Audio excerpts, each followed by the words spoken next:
let's do our best to come up with your best today. You're under scrutiny with my family members here today. So I've made many remarks about this is the best media group in the country. So come through today. There's some pressure on you. Okay? I know how that's going to go with you, Cobble. So. Yeah. Pretty rough. Yeah, no doubt. All right, well, we'll start off with just a recap of Saturday's game against Vanderbilt.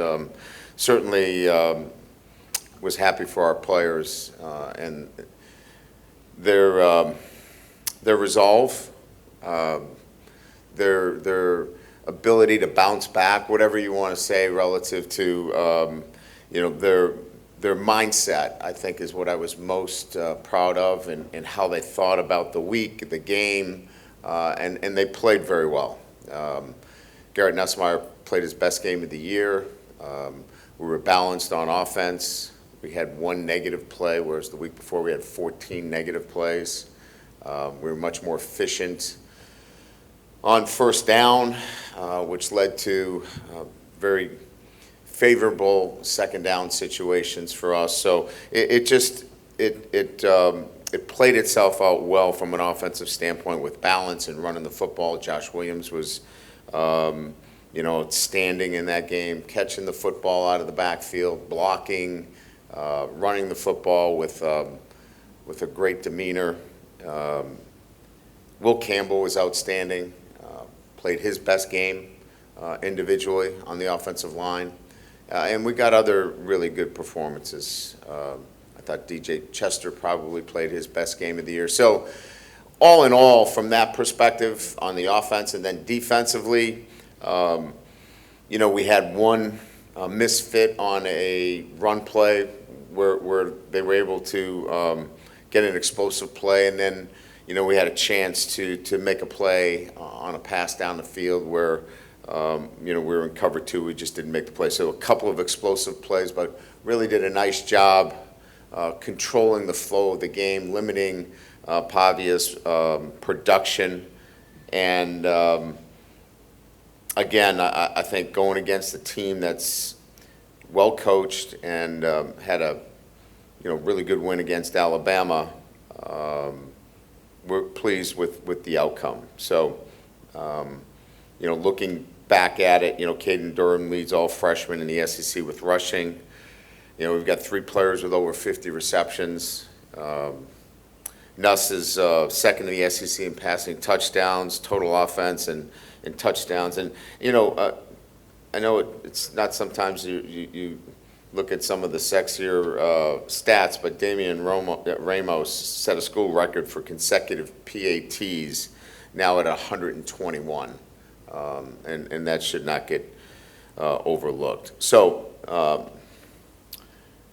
much-needed win, but a win that our players really took full accountability during the week, led, and when you have a team that leads from the inside out, you see that performance on the field. So we'll continue to work on that this week.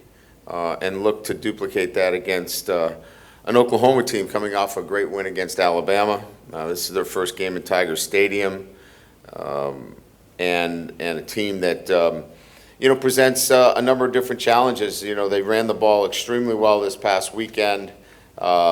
Jackson Arnold, I think, is an outstanding quarterback. He can throw it, but rushed for 107 yards and 2 touchdowns. Rushed for 131 yards on 25 carries. So, I think everybody here knows our history with the quarterbacks that run the football. That will be a challenge for us. They have an offensive line that is coming together, and a defense that, as you know, Coach Venables is the longtime defensive coordinator at Clemson before he became the head coach at Oklahoma.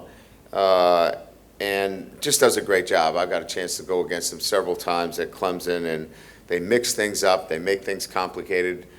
They give you a multitude of different looks. It's a good front. Danny Stutzman is an All-American linebacker. So this would be a great way to finish off the regular season with a team that's coming in off of a great win. Both teams looking to finish the season strong. So with that, we'll open up to questions. Coach, right here, you mentioned after the game on Saturday that you saw a lot of maturity from the younger players. Can you talk a little bit about that, and just what does it mean to have a guy like Josh Williams and Will Campbell and these guys who've really kind of set the tone, and how important that is going forward for this program? Yeah, look, as I said, right, when players decide that they're going to lead from the inside out, it's also about, those actions become mirror actions for the younger players. They see how that's done. So when you get a Trades Green or you get a Caden Durham, and they see how that's done, that modeling takes effect, and you could see that through the week. There are times where you wish that happened earlier, right, where those guys got up and were vocal, but I think they were growing and learning as well in terms of how to be leaders. But clearly, when you have veterans like that step up, it affects the younger players because they see how it's done, and they want it to be recognized as well. So their efforts were recognized by the way that they practiced this past week. Hey, Coach, what defensive challenges does Oklahoma present, especially after this last game, how they shut down Alabama? Yeah, so, they have a new offensive coordinator, as you know. They made a change at the offensive coordinator position earlier in the year, and it really changed the dynamics of the offense. The offense is now, it was averaging close to 85, 90 plays a game. I think they've had 62 plays their last two games.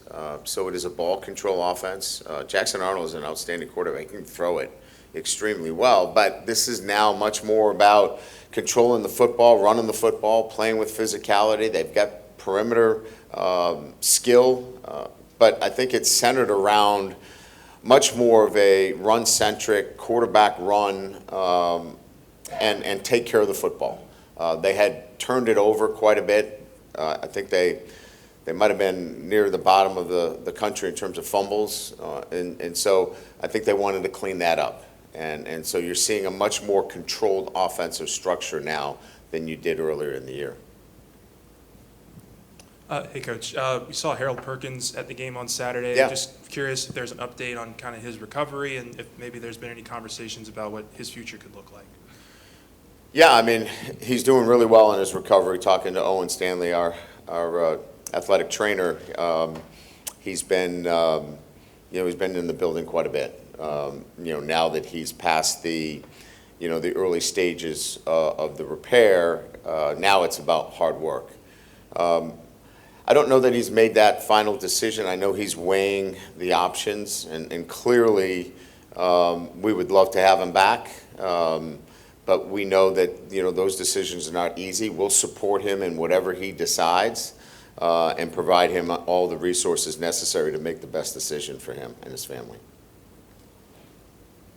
You mentioned the job DJ did and Will. What went right in the run game? Was it that as well as just winning those one-on-one battles between a running back and a linebacker safety?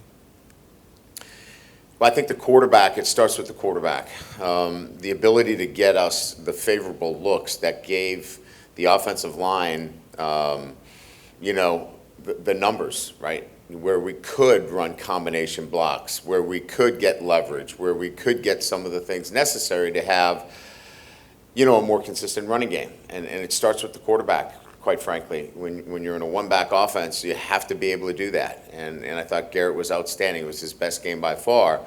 And look, you call a run play, the numbers aren't right, the ball goes out to an Aaron Anderson. He's going to make 2 or 3 people miss. That's really a run call. But the numbers weren't right. We're out on the perimeter. When they were right, we were able to run the football up into favorable numbers. And now those guys can effectively do the things that they're coached to do.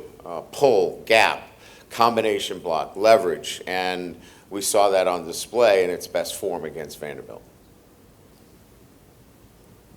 Hey, Coach, after the game, you said you only used a handful of coverages on defense, and you ran the same pass play a couple of times. What was the thinking early in the week about simplifying things, maybe? I think it went with the whole theme of what the week was about, and that was players taking ownership and coaches putting our players in the best position to succeed. So we didn't have execution mistakes. And as I think we all know, sometimes in my career, I've always looked at, if there's a lot of mistakes, there might be too much information. You might be doing a little bit too much. So we simplified some things, felt like we put our players in a really good position to succeed.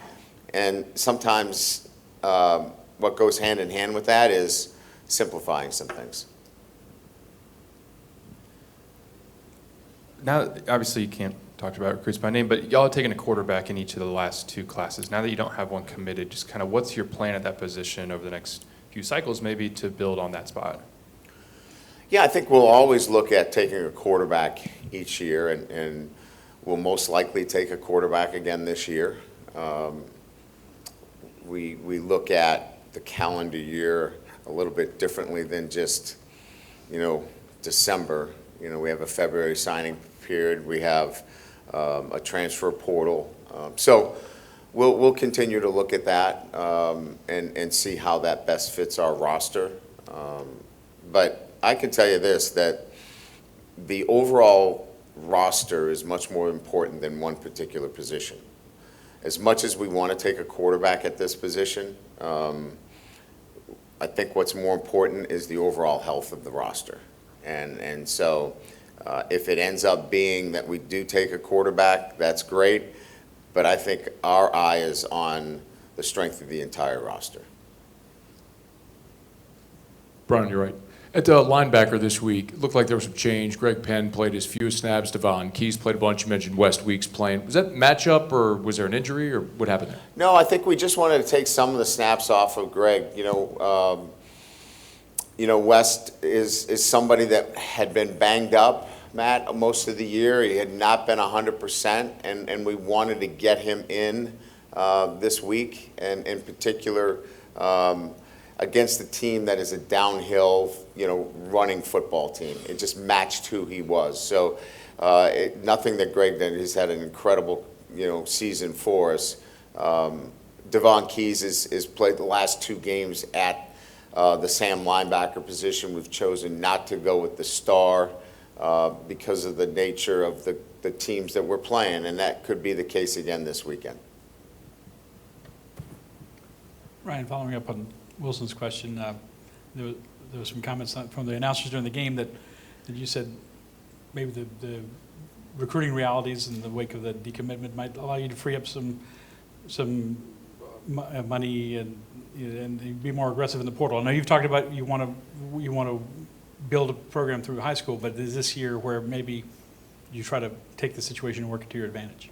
We'll be very aggressive. I think everybody that's followed us knows that we weren't very aggressive in the transfer portal. We put together a defensive line using minimal resources. We've really put ourselves in a position, and I'll use this term loosely, to stay well under the cap, so we could be quite aggressive this year, and we will be very aggressive in that area, as well as bringing in 16 mid-years. We're going to have 16 mid-years. We think that the program, in terms of the culture and the standards, are such that we can do that now, where we can bring in 16 freshmen and maybe one of, if not the largest, transfer portal classes as well. Back to that 4-3 front. You talked about running that 4-3 front against power run teams. Just is the comfortability that you guys are experiencing with it now, having seen it twice, used it twice, is that something that you feel like very comfortable going into this last game, given another running quarterback coming at you? Yeah. So, and you probably saw this on display when Devon's walked out over the number 2 or displaced in any fashion. His fit is back in the box. His fit is back into that B gap, and that's a hard fit when you're in space and then you've got to go back in and fit. It's really a linebacker fit back into the box. And, when you play with a nickel and he's got to go back in there, or you play with a star and he's got to go back in there, that puts some pressure on your defensive structure. Now, the opposite of that is let's try to take advantage of that linebacker in space. Let's try to take advantage of him in the passing game. And we think Devon is very, very good in space, in awareness. He is a very good spot dropper. He's not a guy that's going to play man-to-man on the number 2 receiver, but he's really good in space. So we just felt like this was the best matchup to give us that kind of gap integrity of bringing him back in on run fits. Coach, you just mentioned how it was important to kind of stay under the, I'm using air quotes here, the cap last year with the transfer portal, but be more aggressive this upcoming offseason. Why was that decision made to ramp up to this upcoming offseason when it came to that stuff? Yeah, all of them are strategic decisions that you make from year to year, and it just didn't present for us in the manner that we felt like we were going to reach last year on some things, and just didn't, I think at the time when we were looking at players that made sense for us, they duplicated a lot of things. We don't have that duplication in the program anymore. So that's why in certain areas we'll be very aggressive. I guess if I could follow up on the whole roster building, can you just explain what that's like? I mean, you're coaching the team right now, but you have a staff that's going to the early signing period, then the portal window immediately follows. So how is all that working to start building the roster for 25? Well, it's Austin Thomas, myself, Frank Wilson in particular. The three of us are working on that on a day-to-day basis. We're having meetings with players, so it starts with retention first of players that have to make decisions relative to whether they're going to move on to the NFL or they're going to stay here. So the first part of that is retaining players that you want. The second part of that is the ongoing recruiting process and bringing players into your program through the recruiting process. The third level is the transfer portal and identifying particular positions that you believe that you need to go out and get a mature player that has played snaps at that position at a level that can impact your roster right away. And then the fourth is, who are the guys that are going to stay on this team? And you're evaluating those players that have stayed above the cut. So there's a lot going on as we continue to work on our football team to get W's and to have positive outcomes.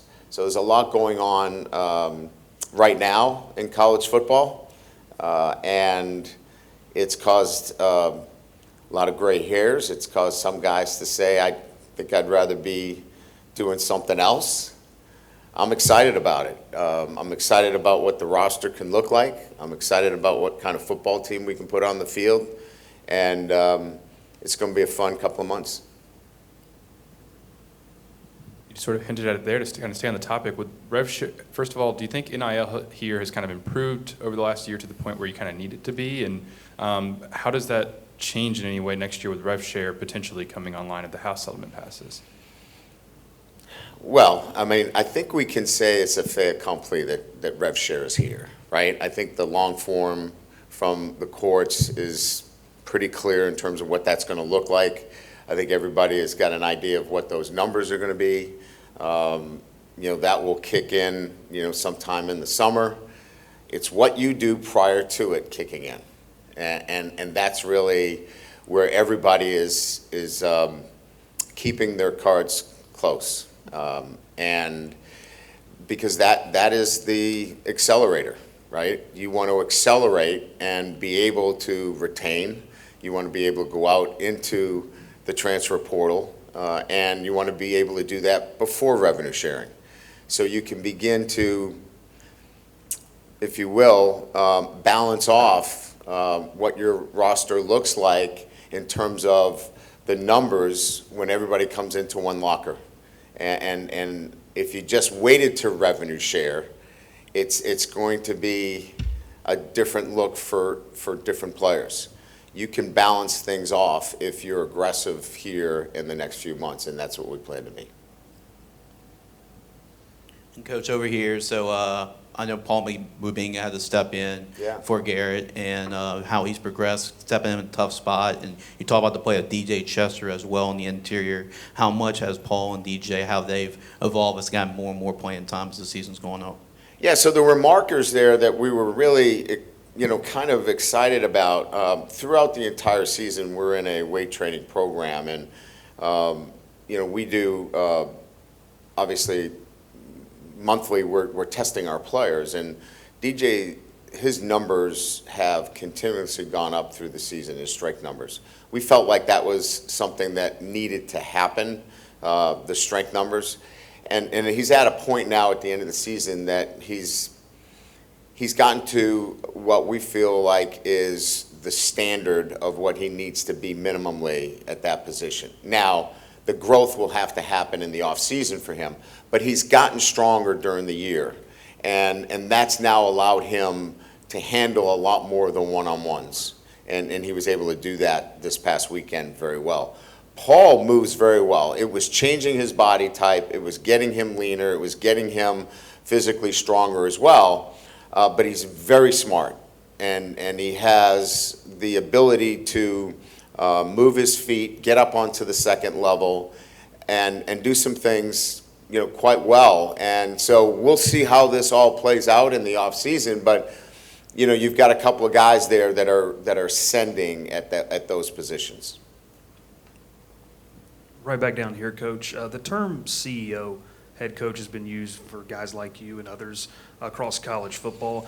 How have you seen just this new influx of so many different things maybe change your role of being more hands-on? We obviously heard of in the play calling aspect, but also off the field as well. Where do you feel like you've adapted in that? Well, I get worried when I hear CEO, because then I think of an office and sitting in an office and having conference calls and meetings.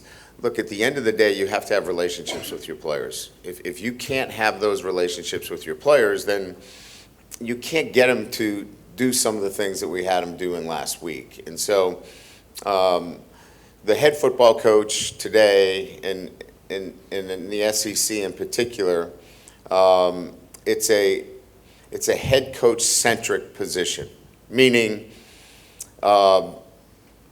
contracts go through him, roster decisions go through him, decisions in terms of how you want to play offense, defense, and special teams, personnel, standards within your program, culture. There's a lot going on there. But what you can't miss is you can't be in those meetings all day and sit in your office and miss the relationships with your players. If you do that, then you are a distant CEO, and you're probably not in this business very long. Just want your thoughts on the senior class you're going to honor this week. In particular, Josh Williams, who's earned 2 degrees, got like a 3.7 GPA, good player on the field. The example he set. Could possibly be somebody in journalism, right? Could possibly sit with this esteemed group, right? No, I mean, I appreciate you bringing that up. I mean, we've got 21 that we're going to honor prior to the game. Zy Alexander has been a great addition, right, coming in from Southeast Louisiana.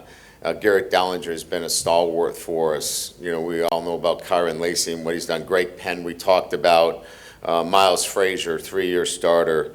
Braden Swinson, what a year he's had, right, in terms of coming off the edge. Parrish Shand, I mean, Swiss Army knife for us. He's done a little bit of everything, kind of unsung. He's played end, he's played tackle, he's our personal protector on punt, running down the field. Invaluable to us. Gio Paez has come in and given us snap after snap, hasn't missed a snap. He has just been a workhorse. You talk about eating innings up. He's a guy that eats innings up for you. He's just been a workhorse for us. Savion Jones has just had a monster year. His pass rush has been great. So just, and there's others here, but just those guys have meant so much and have just dedicated so much of their time to the program. I mean, I know, we had that 3-game losing streak, but, I reminded these guys, they've still won 11 of their last 15 games, and they've had an incredible night schedule where they've won 15 out of 16 games.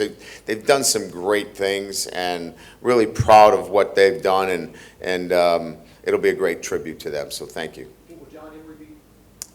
You know, John's done it once. I think maybe he's done it twice. He might come out for the trifecta. We'll see. But he's been around, and he's working on his master's degree right now, and it's great to see that.